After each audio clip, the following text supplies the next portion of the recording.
We have the honor, privilege, and distinction of speaking with a man universally respected by the professional wrestling industry. His resume deserves its own wing in the Hall of Fame, and you cannot deny the fact he is the greatest wrestler on God's green earth. But he's also an 8-time NWA champion, the first ever United States champion, and he's one of 6 men inducted into the WWE, NWA, Professional Wrestling, and Wrestling Observer Newsletter Hall of Fame. He's been billed as handsome and as the king, but he is the legendary, one and only Harley Race. Welcome, and thank you for joining the Two-Man Power Trip of Wrestling. Oh, you're quite welcome, and glad to be here. Well, like I said off the top, it's our extreme honor, and we're here to talk about the 2015 Harley Race Wrestling Camp, August 24th through the 28th. You can visit HarleyRace.com for more information. It's going to feature one of your greatest foes, Ric Flair. It's going to feature Dr. Tom Pritchard, Marufuji, Gedo from New Japan. But my first question for you would be, what does this camp mean to the up-and-coming superstars of professional wrestling, and what are they going to learn from these great names and yourself? First off, they're going to learn how to take care of themselves, and then how to perform in that squared circle. And after that, we're going to start sticking them in rings and see how they approach the public. And what's the most important attribute of somebody who's getting into that ring for the first time do you look for in a certain individual? How to take care of themselves. And if you can't take care of yourself, that means you can't take care of your opponent, and the last thing you want is to injure your partner in there in the ring. But maybe people who are coming in, do they not see that there's also a mental side of learning the wrestling business in addition to the actual physical side? Well, when you got the physical side, and that's pretty much all the way down, the other part will come along to you fairly easy.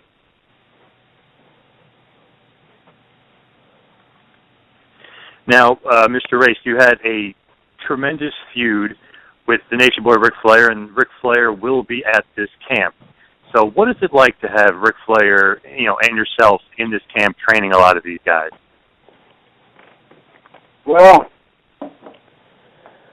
overall, Flair and I had a hellaciously active part of wrestling, and he knows and I know that we're too old to really want to get involved in this stuff now, so it'll work out all right. Now, you guys had, obviously, an awesome feud.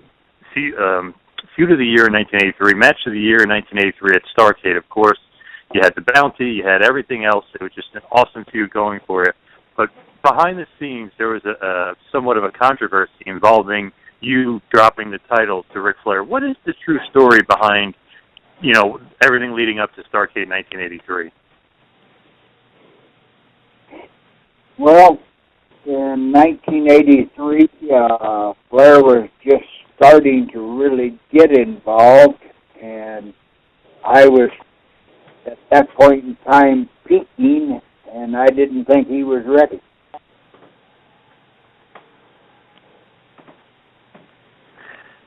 And basically, I guess as the story goes, you were, quote unquote, I guess, late to the building that day. Now, was there really weather issues as to why you were late to the building, or were you doing it maybe to mess with Flair a little bit to say that you're not really coming in there to drop the title to him? Oh, probably a little of all the above. Now, with Flair, obviously he was a great NWA champion, and you're one of the greatest NWA champions of all time.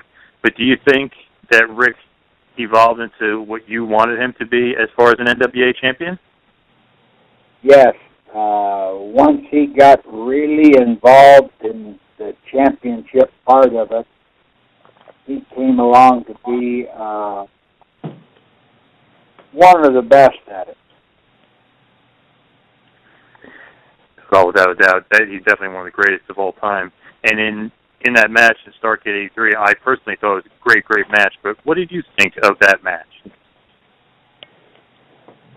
Between him and me? Yep. I thought everything was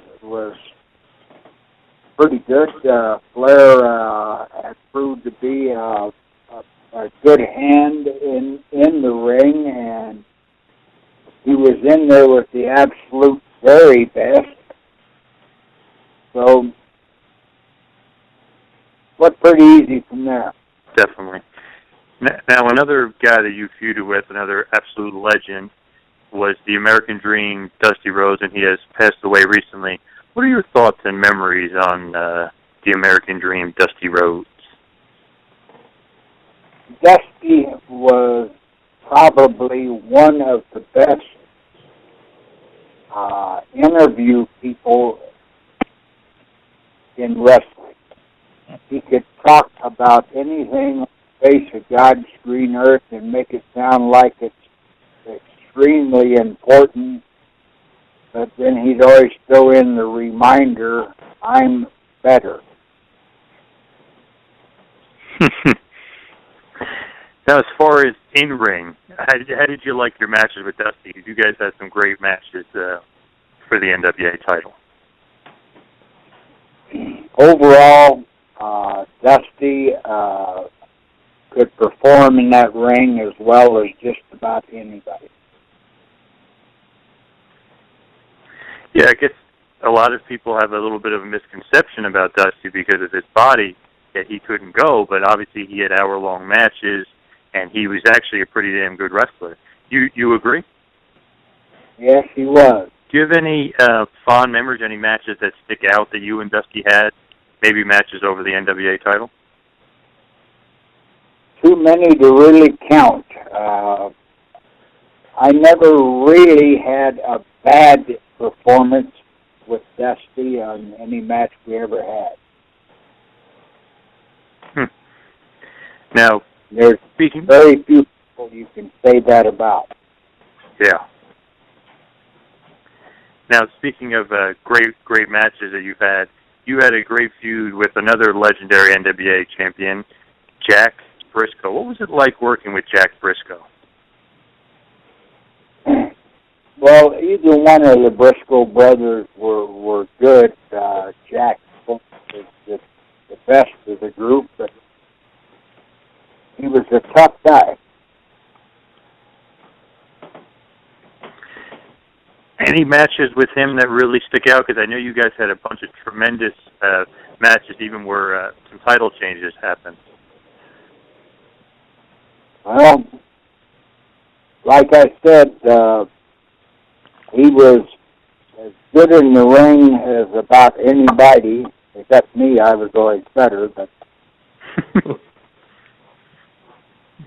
other than that, he was, there ain't nothing you could say about him that would, if you were talking bad about him, you'd be the one that was wrong. Yeah. Now, another awesome NWA champion that you feuded with was Dory Funk Jr. What was it like working with Dory? Because you guys were two tremendous in-ring competitors.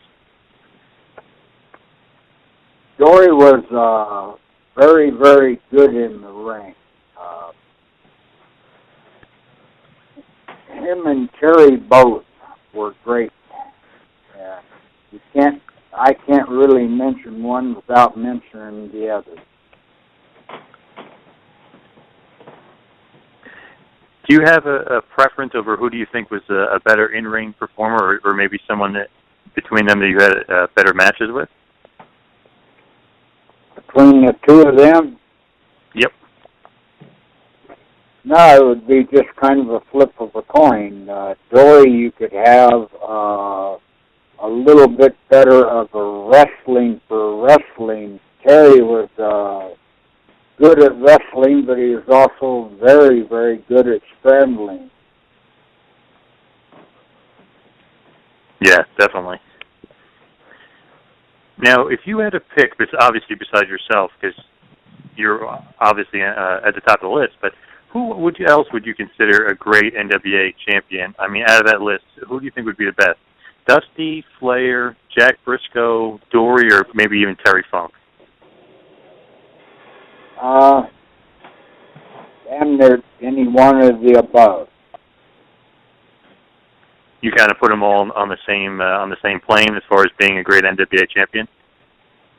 Yes. Depending on what type of wrestling you wanted to get out of the person that you were in there with,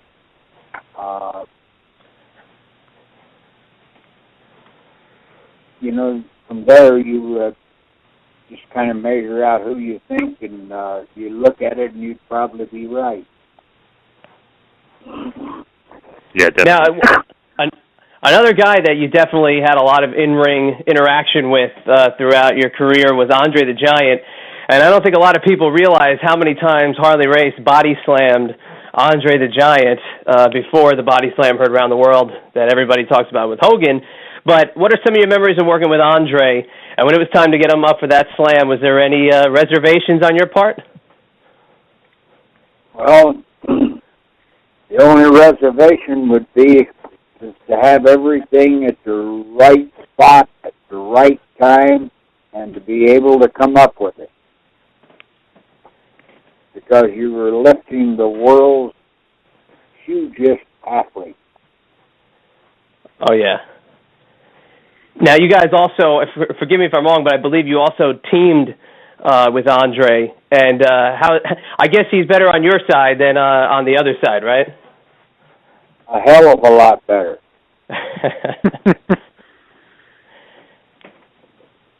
Now, when you talk about Andre and also, being on the same side, when you got into the WWF, you became the King, Harley Race, and joined the Bobby Heenan family. But before you're in the WWF, there's a long time, I guess you could say it was an urban legend. It's kind of been talked about a little bit. But when the WWF came into your territory, was not a happy first meeting. What are your memories of the expansion and the WWF moving into a national product and getting in your backyard? Well, by the time they had done that, you knew that they were en route all the way across the country. And I didn't want to get involved in the fight with them or against them. I just wanted to stay Harley Race in the wrestling world worldwide. And that's what I did for a long time. Totally. I mean, actually, when you got into the WWF, you originally were just Harley Race, billed as Harley Race with the same trunks you always wore, and you had a match in Madison Square Garden where it was nice to see Harley Race in the WWF ring, but you did become the King, and I know you've said it was quite an honor to be the King of wrestling, but what are your memories of being pitched King Harley Race and ultimately having that moniker for the next couple of years? Well, at that point in time, I considered myself the best pro wrestler, and you heard me say it half a jillion times, on the face of God's green earth, and that's what I thought of myself. You would not be wrong in saying that, for sure, but you definitely, you had some very memorable matches in the WWF.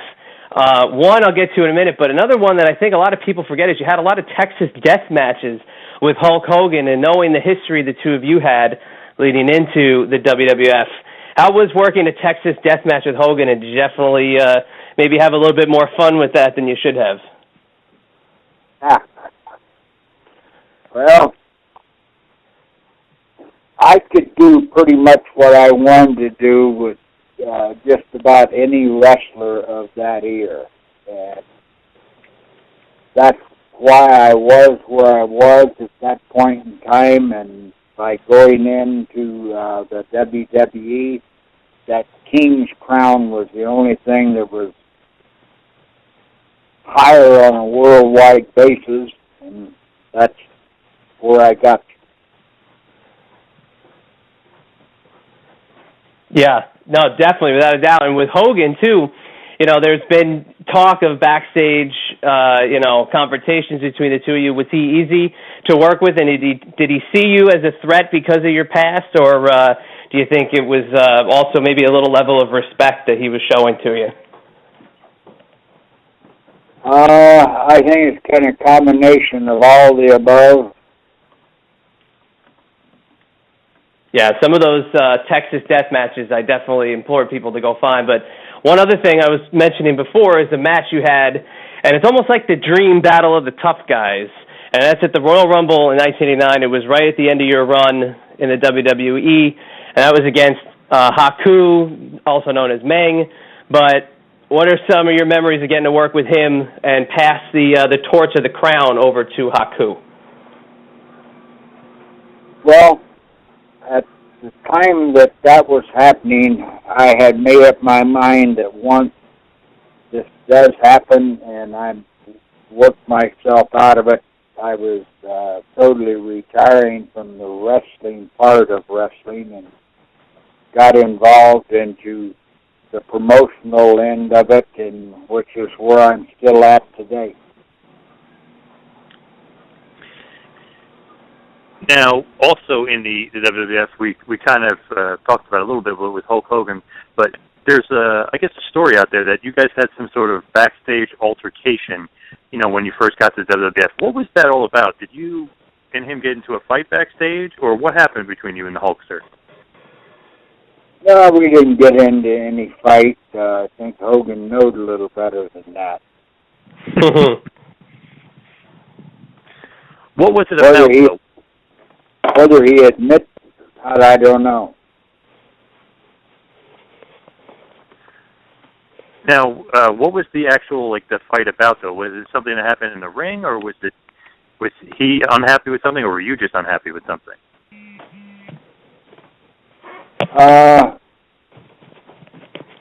Kind of a combination of all the above.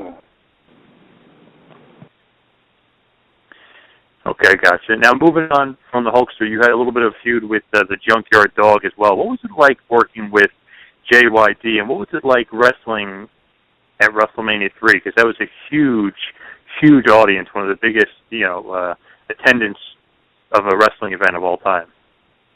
I think it still is, isn't it? Yeah, oh, yeah, yep.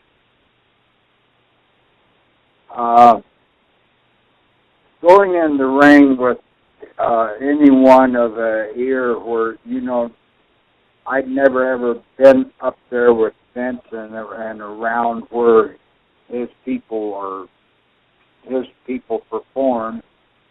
I was the NWA champion, which at that time was notarized worldwide, and it just, just how things hit you at different points in time.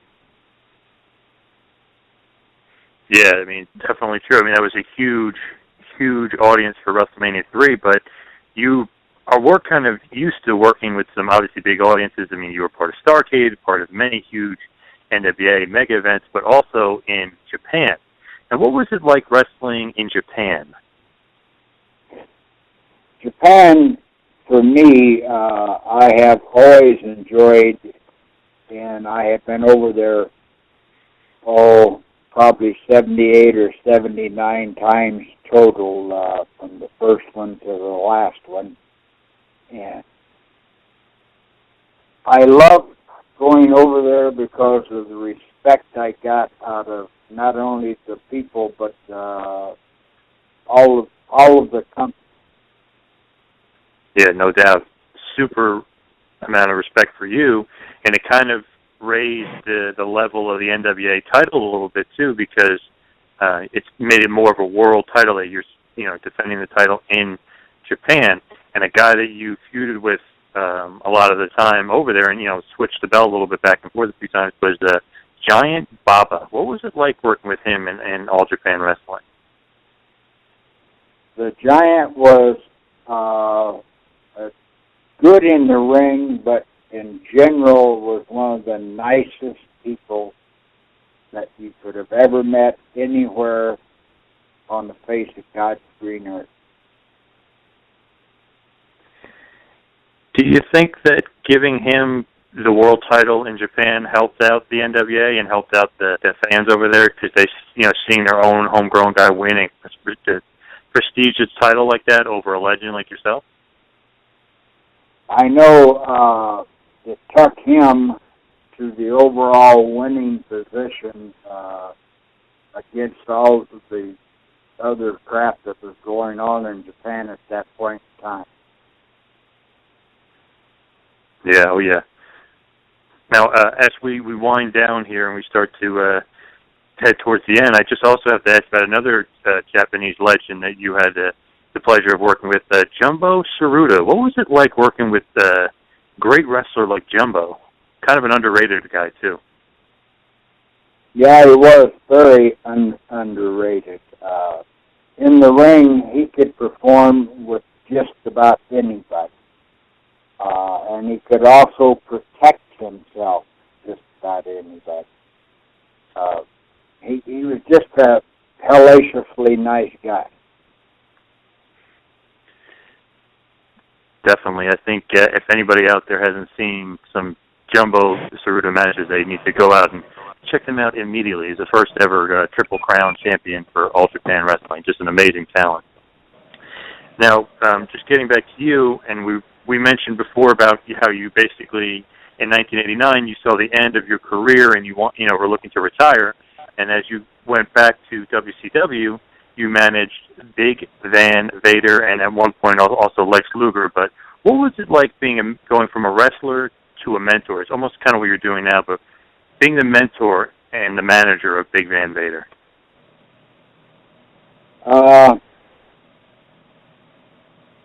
It was entirely different from anything else I had done in the wrestling. Basically, all right. Yeah. In general, it worked out to be fine. Did you enjoy that role? Did you like being a manager? No, not really, but I still wanted to have myself involved in wrestling, and there was only a couple other ways I could go at that point in time, and I chose that way because I was still traveling just about everywhere around the country. Well, you were great in that role, and it was great to see you still taking a lot of bumps and a lot of crazy things. But it was just great to see you as Vader's manager. I feel like that was an awesome pairing. What are your thoughts on Big Van Vader? Vader in general was a nice guy. His performance standards were a lot different than anything that I did in my wrestling career, but he was a totally different type of person in wrestling also. Oh, yeah. Big monster Vader. Very, very stiff. Great wrestler. Probably the greatest big man that I've ever seen wrestle. It's just unbelievable talent. But as we move back into your career, I just always wanted to know, with all the legends, do you have a favorite match or maybe matches that really stick out to you as maybe your favorite match that you've had? I've been asked that a lot of times, and I always refer it back to the world's title and say any one of the 8 times that I won it. How do you get any better at any particular point in time than that? Yeah, yep, definitely. Do you have a favorite opponent that you've ever had? Can you narrow it down to maybe 1 or 2 guys that you just absolutely loved getting in the ring with? They were your favorite opponent? Not really. There was a lot of great guys back when I was first getting involved in this, and worked my way all the way through it. going way, way back then, you had the Pat O'Connors, Vern Gagne's, and all the different wrestlers in wrestling, Danny Hodges. It just, depending on where you wanted to be and what you wanted to do at that particular point in time. Now, a couple years ago, Michael Elliott, who's a great wrestling documentarian, made a great documentary about you called The Greatest Wrestler on God's Green Earth, 2-disc cassette. What were your thoughts when you were making that documentary? I mean, I felt like the story needed to be told. WWE wasn't telling the story of one of the greatest NWA champions, and not only that, but one of the greatest wrestlers of all time. Did you feel like a documentary on yourself was a story that needed to be told?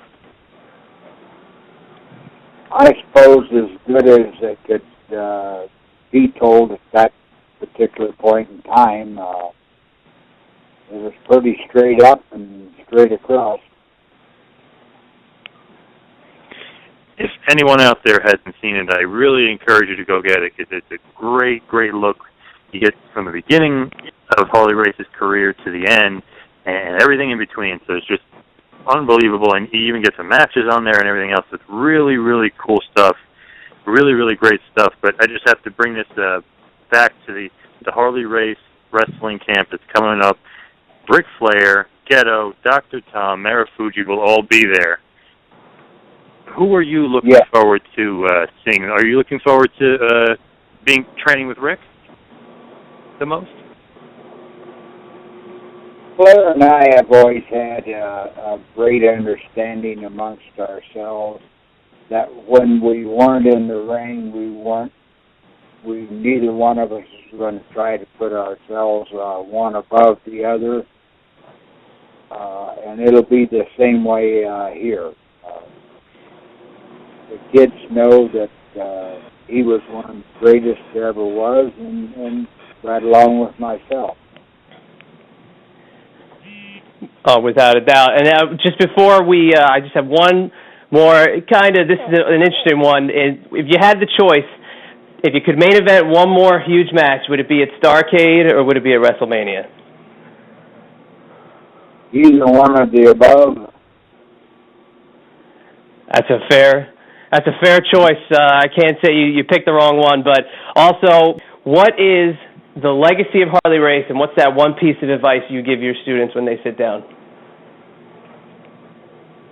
One that I give the students is, you're here to learn, not here to play around. And that's the way it's going to be. All right, and we also can't forget that it's a part of the World League Wrestling Harley Race. Thank you so much for joining us. It's been a sincere honor and a pleasure, and you definitely made an impression on the two-man power trip of wrestling, so I really appreciate your time.